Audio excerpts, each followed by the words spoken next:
Welcome to the NARPM Radio Podcast. Thank you so much for being here. I'm your host, Pete Newbig, the voice of NARPM. We have Trent Bray with us this week. He's been involved in real estate for over a decade, doing fix and flips with over 150 transactions, but buying flip projects at the wrong time that he was stuck with led him into property management. Okay, we might have to ask about all that stuff, to be honest with you. I know we're talking about sales today. Intrigued by some of the negative public perception of PMs, he set out to change that. First through sales as a BDM, now with PMI or Property Management Inc., he trains all the BDMs for all the franchise partners on the sales process. Trent Bray, you're in the hot seat. Welcome to the NARPM Radio Podcast, buddy. Hey, I appreciate it. It is the hot seat because I've got a little space heater going on underneath my desk because it's winter here in Utah. So the joys of living up north in Yep. in America during the winter. All right, so before we get into the whole BDM role, just take me through the life of a fixer and flipper. Like, just give us like a 30-second or a 2-minute. Like, give me 30 years of experience in 2 minutes. Well, I don't quite have 30 years of experience, but honestly, the first thing, whenever I tell people I've got that background, they're like, "Oh, I've always wanted to do that," and the first thing I'll say is, "Don't do it." Like it's one of those things I kind of fell into. And I don't recommend it. It is not anything like HGTV makes it out to be. Now, granted, if you can do it at scale, there's definitely something to say there, and it's a good learning experience for sure. But yeah, if I didn't accidentally stumble into it, I wouldn't recommend anybody like go out and actively pursue that unless you have a specific strategy like Burr or something, Okay, so I'm gonna say, give us a couple of reasons why. Is it because you're always got a lot of money outlaying, cost overruns? Like, what are some of the kind of mistakes that people make? Yeah, so great question. I think the main thing is, yes, there is a lot of costs, a lot that can go wrong very quickly. And if you don't have the stomach for it or the finances for it, you can put yourself in a really bad position. And especially if you're dealing with like hard money. Fortunately, I didn't have to deal with that. But if you're dealing with hard money and you buy at the wrong time, or you think you're smarter than you are, that money's very expensive, huh? Yes, it is. And as we were at the Rent Scale conference together, and Justin Smart talked about, the people who thought they were really smart flipping, and I was one of them, that bought 4 properties when they're like, oh, yeah, I know what I'm doing. I've been doing this for 8 or 9 years. And I really didn't have a solid understanding of the market trends, and fortunately was able to weather that. But there is a lot that can go wrong very quickly in it. And unless you have the experience, or maybe you're doing the work yourself, that's a little bit different of a conversation. I'm not handy, so I wasn't doing the work myself. Yeah, I can see when the market is good, everybody is everybody's an expert and they're great at what they do. When the market is not so great, all of a sudden, all those really smart, intelligent people don't look as smart and intelligent. Yep. All right, so you're the manager of business development for PMI, so that means you've worked with a lot of folks, right? A lot of franchisees. Mm-hmm. When you're working with a franchisee, tell me, like, when do you guide them on when they should hire a BDM? Like, is there like a kind of a rule, like at this point in time you should hire a BDM? Is it the same for everybody, or is there the old answer, it depends? It is definitely the old answer of it depends. So one thing to keep in mind is I deal with a lot of like new franchise partners. Obviously, we do have a network of over 450 franchise partners currently throughout the U.S. But there are a lot of them come to me at the beginning stages, like, hey, I want to hire a BDM right away. And we work through a cost analysis of like, okay, if you were to hire a BDM at 0 doors with all your costs that you have up front, it's typically going to see a return on your investment after a much longer period than if you just wait till you break even.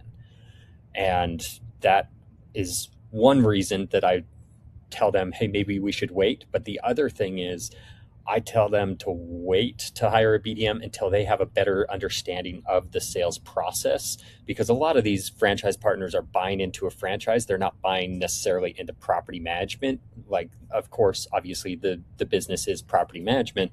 However, they are coming from tech, or they're coming from some other unrelated source that they're just like, hey, this property management thing seems pretty cool, but they just don't have the solid foundation that a lot of people in NARPM do. And so it's like, you should probably get a better grip on the sales process so that you can better manage your BDM. So figure out the sales process first, go through some sales cycles before you hire somebody. That's going to give you a better idea of how to manage that BDM as well. Do you think that they also have to learn not just the sales process, but also have to understand just basics of property management, or learn a little bit more about property management, so that they actually know what they're selling, or they actually know what the BDM is selling as well, and they have to train the BDM on the product as well? Absolutely. Yeah. You have to be able to convey some of these things to the BDM. But yes, we have a training process that will give you a pretty solid foundation, but that doesn't mean that you know everything. And same thing with our franchise partners. We have a very intensive workshop launch program, pre-workshop. We're going through a lot of information, but you're drinking from a fire hose. Yeah. You've got a ton of information going at you. You need to be able to actually get out there and, put boots on the ground and figure out what some of these things we teach you in a classroom translate to in real life. So for especially the less experienced franchise partners, I definitely recommend, hey, you need to, even if sales is not your strength, you should get at least some idea before you hire that out. It's an interesting point. If sales isn't your strength, typically that means like it's not the best personality type, right? Like if you use DISC, right? DI or ID is going to be a good sales personality. If you know somebody's like introverted and process oriented, would those people you would recommend hiring a BDM sooner than somebody who is kind of like an outgoing salesperson-y type already, I would think? Yeah, and that depends on if they like doing that. I mean, there's some people who are very natural at it, but they don't necessarily want to do that. And so obviously it goes back to that it depends answer. But for sure, and as a blanket statement, yeah, if you're good at sales, don't hire it out right away. I mean, that's something that you can excel at. Get somebody to do maintenance coordination, somebody to do operations, whatever the case is, that is going to be better suited for your personality. Do you think that there is a kind of a standard door count on, like, okay, now let's say the franchisee or anybody owns a property management firm, they get to 100 units. Obviously, let's say they want to grow, right? Because if I get to 100 units and I just want to be the guy who runs 100 units and have a really nice, lifestyle business, great. But if I want to grow, do you think that there's kind of a magic number-ish around where, hey, we can afford to hire a BDM and let's go ahead and do that? I guess that's a more of a revenue dollar versus a door count. Yeah, and there is obviously a revenue more than door count, but if you take like our best case scenario, you're focused on the keeping things like pet fees, and make sure that you understand the business side of things, and you're in a market that commands a decent amount of dollar per door, say $2,000 a door, something in that range. You typically are going to be in that break even point at 25 to 30 doors if you're doing everything right. That's when I feel like we should be start having that conversation, because your time to be able to break even with that BDM shortens significantly if you can get to that break even point. So that's where I'm like, okay, unless you are really well capitalized and you have like a full-time job, I'm not going to talk to you about a BDM until we've reached that break even point. What are your thoughts on, do I hire a marketing person, marketing company, just somebody focused on marketing before I hire a salesperson? Or do you come to, do you say, hey, no, hire the salesperson, let the salesperson kind of dial for dollars, so to speak? So where do you come out on that, or the answer is both? Where do you come out? If you could only do one, what do you recommend your team? Well, if the marketing department listens to this, they're going to have some problems with me. But I'm all about the sales side of things. Like this is such a referral based uh, business. Very relationship driven. To me, you're going to get a lot more results if you're out there making those relationships. There are people that have no online presence that have tremendous amounts of doors that do it through referrals. So for me, of course, I'm going to be geared towards more the creating the relationships. But that's not to say that in today's day and age, you don't need some marketing. I mean, you absolutely do, especially for like SEO purposes, because, the AI is pulling their data from SEO. Like you need to be able to be Found. People need to you need to find. be found. Yeah. Yeah, because if they don't find you online, there's no, like, they don't know you, like you, or trust you. Right. So I get that, but you're saying I can hire a BDM, and that BDM can go out and make phone calls, go meet people, and start getting business through kind of a referral network, so to speak. Yes. Okay, so tell me about that. What are the top 2 or 3 referrals that the BDM should connect with?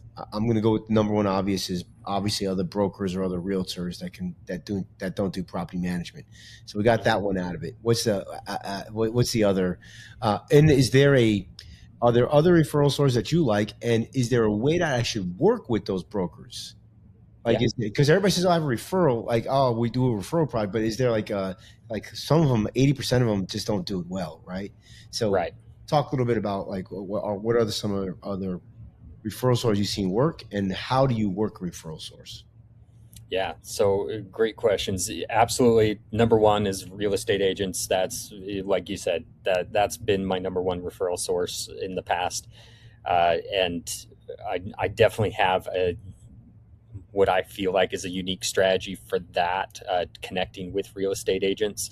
If you've seen, we're connected on LinkedIn. LinkedIn is like I love using LinkedIn for connecting with referral partners specifically.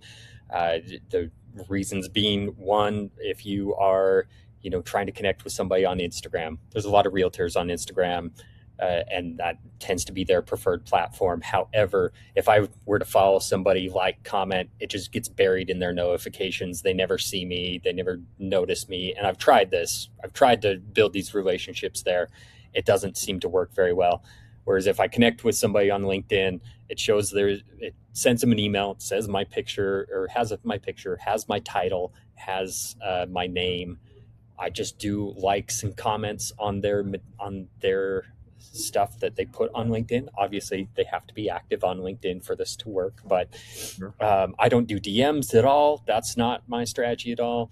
But the first time I did this, I was just trying it out with an agent. I saw they had an open house coming up. I go to their open house and I walk in the door and they're like, "Hey, Trent." I was like, "Oh, I've never actually Wow. talked to you in person before." I'm like, "There's something here." Like, Right. okay. So I would do that. I would just start connecting with real estate agents that I saw were active on LinkedIn. As soon as I pick up the phone, they're like, "Oh yeah, no, I know who you are." Like, Right. it's So warms up you're those building a referral partners. relationship through social media, really, and Yep. through LinkedIn. That's fascinating. Um, One of the things that we did early on was we went to different brokers' offices, and we did hey, we'll give you, we'll pay money, or we'll bring lunch to support like a CE course. Then we became CE certified, and then we started teaching the classes for those other brokerages or the title companies. Um, have you used that in the past? Have you seen that work as well? Yeah. So what I did specifically for real estate offices, yes, I did absolutely use the lunch method, lunch and learn. I never ended up getting CE certified, so I didn't teach any CE, but I would join with other people that were teaching CE classes at like title companies. Yep. I'd bring lunches, and they give me 5 minutes to talk about whatever I wanted to talk about. But they're again going back to that LinkedIn strategy. I've had people who are like, I can't get into this real estate office. There's a gatekeeper there. I find the gatekeeper on LinkedIn and reach out to them there and just warm up that relationship again. So when I do walk into that office with a plate of They know cookies or you. whatever, they're like, "Oh yeah, yeah, let me get you back to this person." And one thing I'd also do to elaborate on that is when I am in the office, I'm at this team meeting, which the real players aren't necessarily at those team meetings. They're the people They're who out and have about their doing. have They're out and about doing yeah, transactions. Yeah. yeah. So they're having their free time is there at the team meeting, and it's like, okay, what I do is I'd sit there and make note of like anybody that is at the team meeting. Obviously, I'd make contact, talk to them, get to know them, but I'd make note. Okay, there's an office with somebody's name on it. They're not here. There's an office with somebody's name on it. There's an office with somebody's name on it. After I left that team meeting, I'd call them up and be like, "Hey, I just talked to Pete at your office, and I just instantly warmed up that connection." So they know that I've already talked to somebody on their team, and they now are giving me more of the time of day, Yep. and I know that they're going to be one of those A players that's out there doing the work, and they're going to be a better referral source. So I like that. So you get in the office, start getting connected through LinkedIn with all of them, and follow up with the producers, with the people. Like, hey, I just talked to Pete, and meanwhile you're talking to Alex, the producer or whatever. That guy was Right. not there because he's killing it. Do you think that property management companies need more than like? Do you think you can get enough business from your marketing and just having referral partners that are agents, or do you think you need other types of referral partners? Yeah, going back to the to your answer your question of what like the secondary one is, uh, personally, I liked networking with mortgage brokers, and I need to make that clarification. Not mortgage lenders, mortgage brokers, somebody that can pull from lots of different resources because they're going to be tend to be a little bit more investor focused. They're going to have more loan programs that are available for investors, and so I had a great referral relationship with mortgage brokers, and similar to what I do with the real estate agents. I find their niche, so that obviously I'm to be a BDM in the state of Utah, you have to be a licensed real estate agent. So I was, or still am, but um, the a lot of people want to take those real estate transactions themselves, but there are a lot of niches that maybe you're not best equipped to deal with. So, like for example, here in Salt Lake, there's two streets, Harvard Yale area. They are a completely different animal than all the surrounding streets. So, somebody that focuses on that, I'd rather refer the business to them to better suit the client. Similar with mortgage brokers. If I'm going to, like, I had a referral relationship with somebody that they got into the mortgage business because they were a single mom. They just ended up getting out of, going through a divorce. Their whole, like, driving passion, of course, they can service all sorts of different types of clients, but they are motivated to get whatever grant that is out there for a single mom. Like that is their number one passion. So it's like, hey, if I'm dealing with anybody that needs a loan that's a single mom, like I'm sending them to this That person. person and finding those little niches so that you can have, 50 different referral partners and you can legitimately say like, hey, if I come across this, I am going to refer them to you because this is your alley. You are going to take care of them the better than anybody else that just happens to also help single moms. When you you train a bunch of people all the time. What do you have kind of a system, and what's the first thing that you go over? What's the first thing you would train a new BDM? So it goes back, and this is something that I know you had Jen Merritt on here not too long ago, and this is something that her and I are definitely aligned on. Is it starts back with the franchise partner, the person that is doing the hiring. It starts before they even hire the BDM. They've got to understand what their expectations are. They've got to understand how they're going to manage the BDM. And if you don't set that expectation first, you're setting them up for failure. It doesn't matter how great of a BDM that you have, it's not necessarily going to be the best relationship. They're not going to bring in the most doors if you don't know how to manage them yourselves. So that, going back, yes, that's the first thing they'll do. But then, And what does that look like? Is that like understanding, having a really good, thorough job description with KPIs, with disc profile? Like, is that kind of what that looks like? And then, what is your management style? Are you going to manage them on a daily, weekly, quarterly basis, something like that? Is that kind of yeah. So first of all, it starts with understanding what they are expected to do, and setting those expectations up front. Obviously, as you go through the hiring process, my expectation is to have a personality profile, whether it's DISC or something else.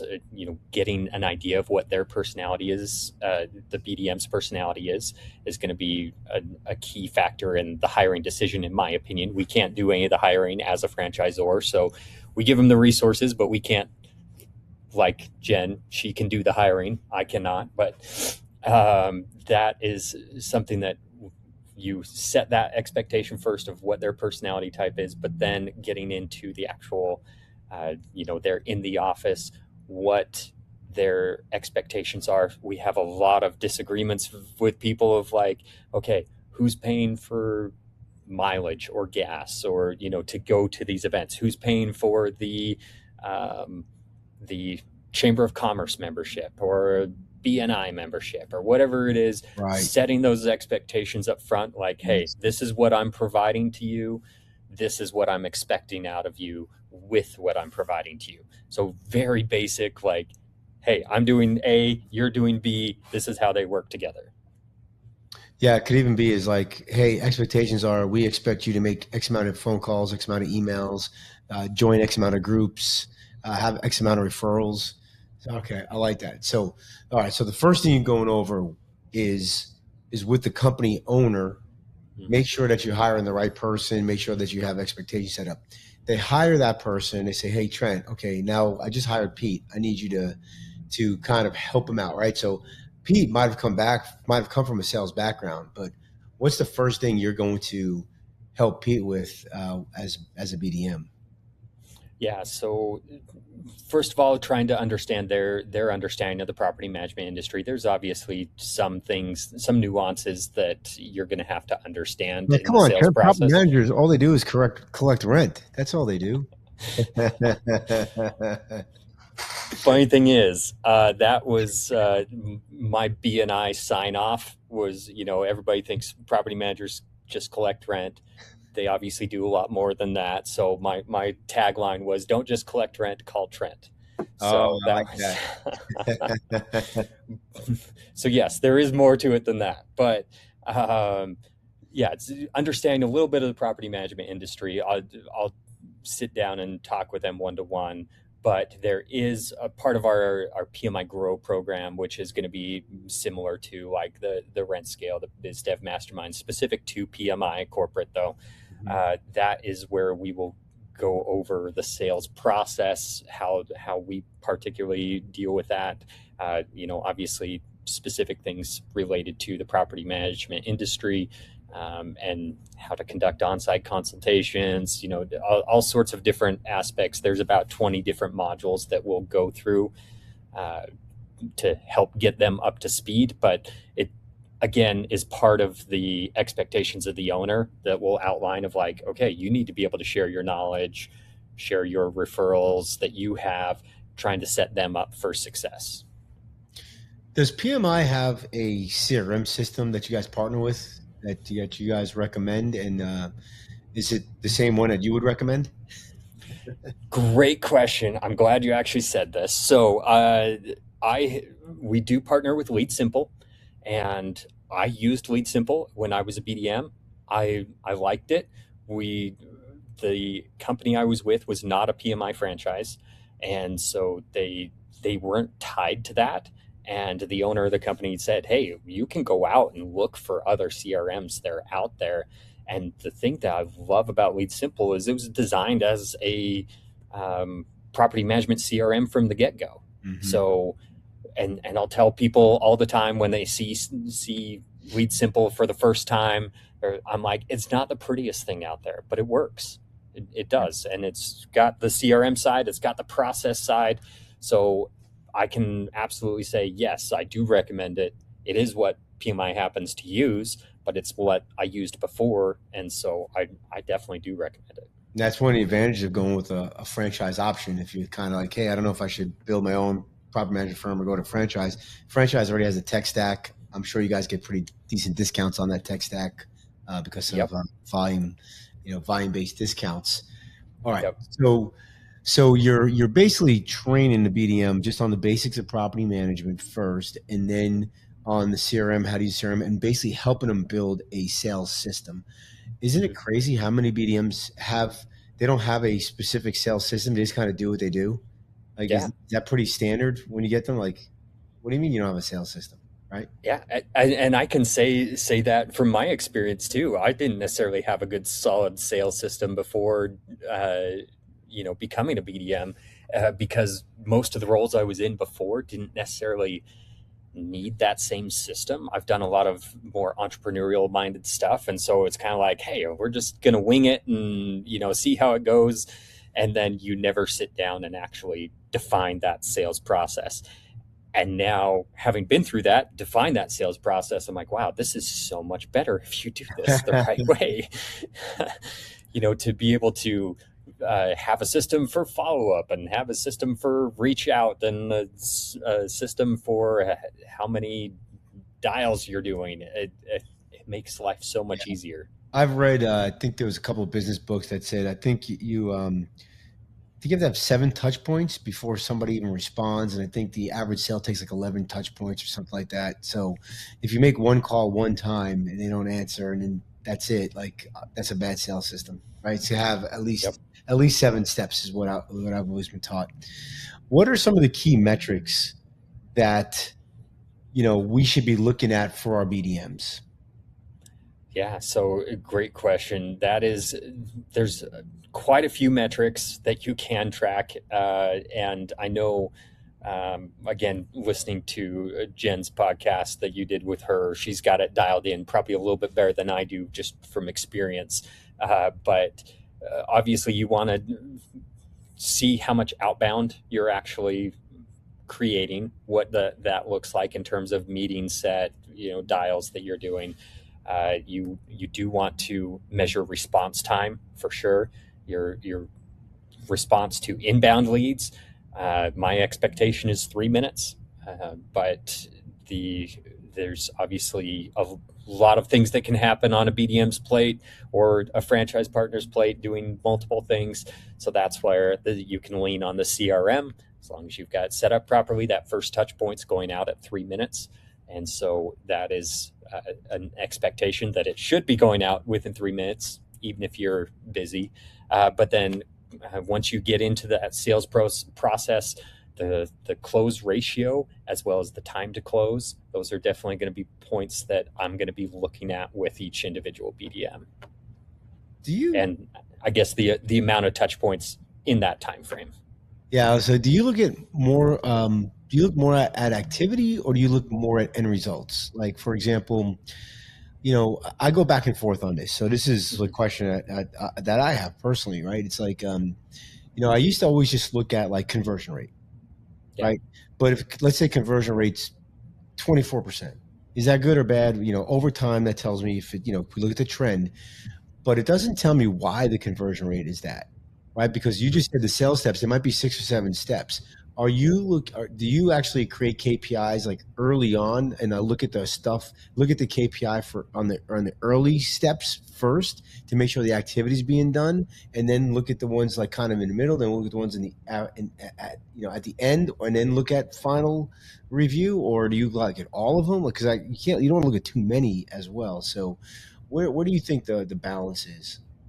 Yeah, so I'll start at the bigger picture first and then dial it down if there's need to do that.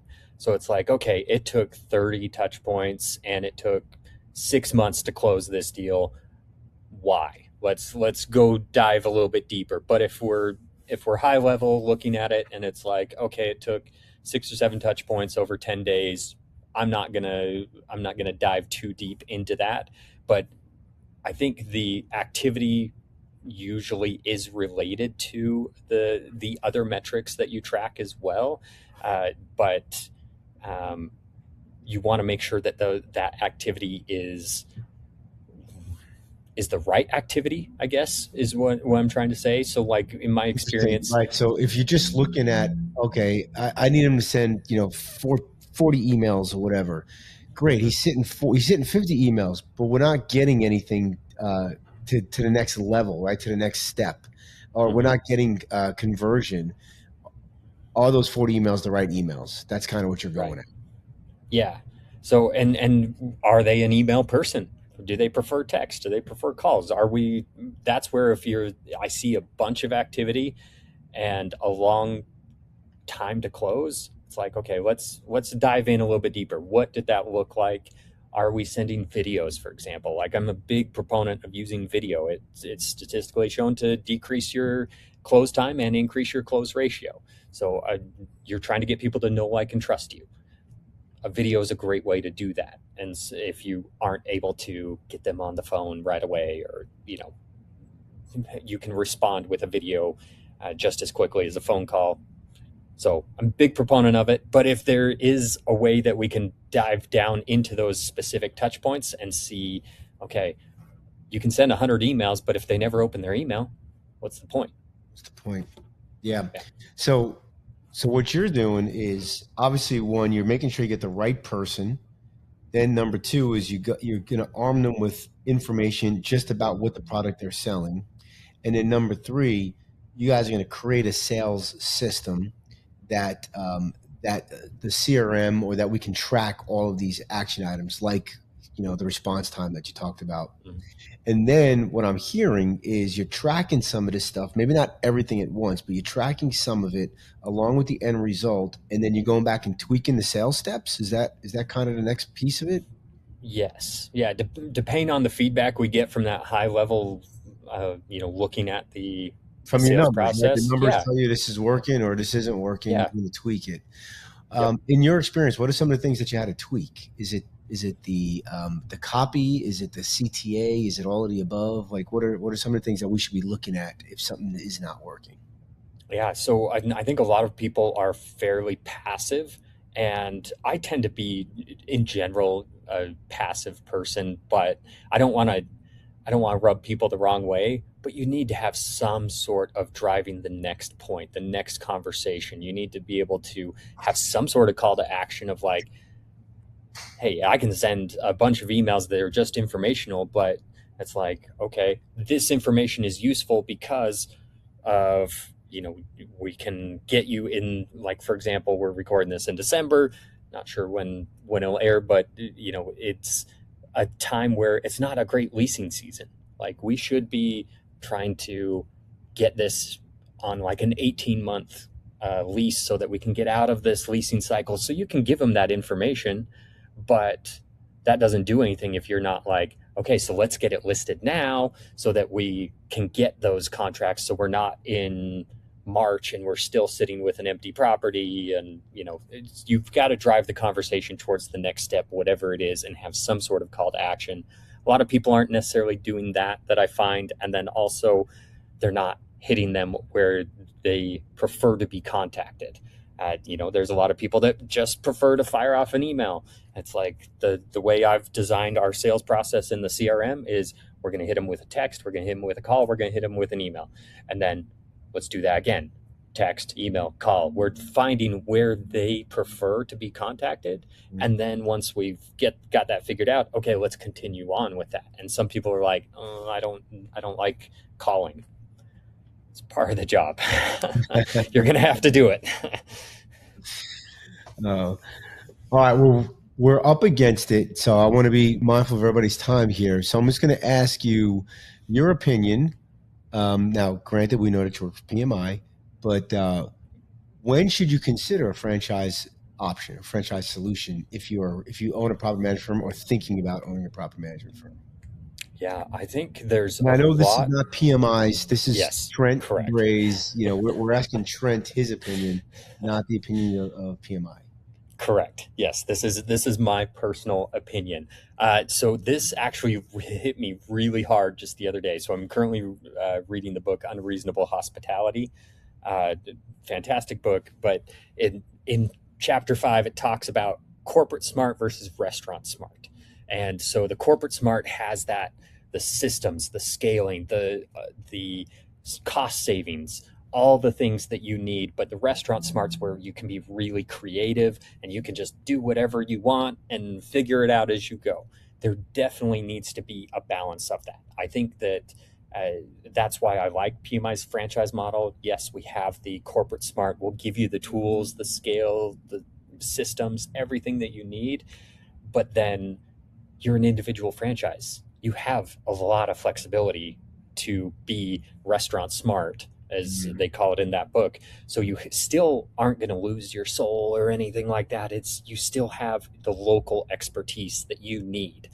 And so for me, as soon as you get to a point where you are up against a wall where you're like, okay, what's my next step? What's the thing that I'm missing from this? If you're starting to question that, then for sure you should be looking at the franchise model. But I'm surprised at how many people that bring in with conversions that just aren't thinking big enough. A lot of people think, okay, you know what? If I could just get to 100 doors, I'll be set. And our expectations here are like, no, the 100's like, that's more the floor. Like we should be thinking a lot bigger. We should be thinking acquisitions. We should be thinking all sorts of different things. And people don't have that same mindset until they come into the PMI ecosystem, and it's like we're the only franchisor that does multi-pillar. So we'll do association, we'll do short term, we do long term, multifamily, commercial, realty. Like you've got to, if you think that property management is a small thing, like that's another indicator for me, like, okay, no, you should be maybe looking at the franchise model and realize how big of an option there is out there for your world. Like property management is huge. I'm surprised that until I got into the property management space, I didn't realize how much opportunity there really was in it. Yeah, I think that few things that I'm just thinking of the top of my head. One is, we hit it a little bit earlier about the tech stack, right? I don't have to think. I just come in. I become a franchisor, and I know the accounting software I'm using. I know the maintenance software I'm using. And I'm getting it at a deep discount. Two is right now, what's big is kind of these mentor groups is kind of big, and just being part of like a franchise. Now you have access to all these other like-minded people. And I know you guys every year, your PMI summit, which everybody gets together. And so they think there's value there. And then number 3 is you don't have to rebuild the wheel as far as like marketing and sales.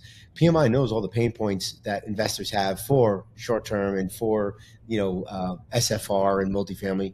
And you could basically, I'm guessing there's some stuff that they can leverage there and add it into their sales system. And then of course you get guys like you that we have, that the franchisee has access to basically almost like a consulting team to help them with their business. So I think there's a lot of positives to it. Absolutely. Like, for example, you've got a lot of people in the industry that are great at what they do. So not to discredit them at all, but that will, rebuild your processes, rebuild your pipelines to make them custom to you. We do that. That's included as part of the franchise model is I've had people who will sit there and book weekly calls with me, and we'll just sit there and tweak their pipelines to make it fit their voice, to do whatever they want it to do. I mean, you have access to incredible resources. We've got 3 calls a week of franchise partners that just get together and have a chat. We facilitate it, but they can talk about whatever they want, whether it, fits the PMI byline or not. It doesn't matter. They can talk about, whatever software tech stack that they like, that they've seen work well. And there's a lot of power in that mentor type group, like you mentioned. Awesome. Trent, thanks for being here, buddy. If somebody wanted to reach out to you, what's the best way that they can contact you? I'm going to go back to the beginning of this. Find me on LinkedIn, Trent V. Bray. That's the best way to get in touch with me. And if you're listening to this and you're not a NARPM member, go to narpm.org, 800-782-3452. And we didn't touch on this, but if you're a BDM and you need an assistant, remote team members are a great way to do that. VPM Solutions, shoot me an email, pete@vpmsolutions.com, or just go to www.vpmsolutions.com. Trent, thanks so much for being here. See you, everybody.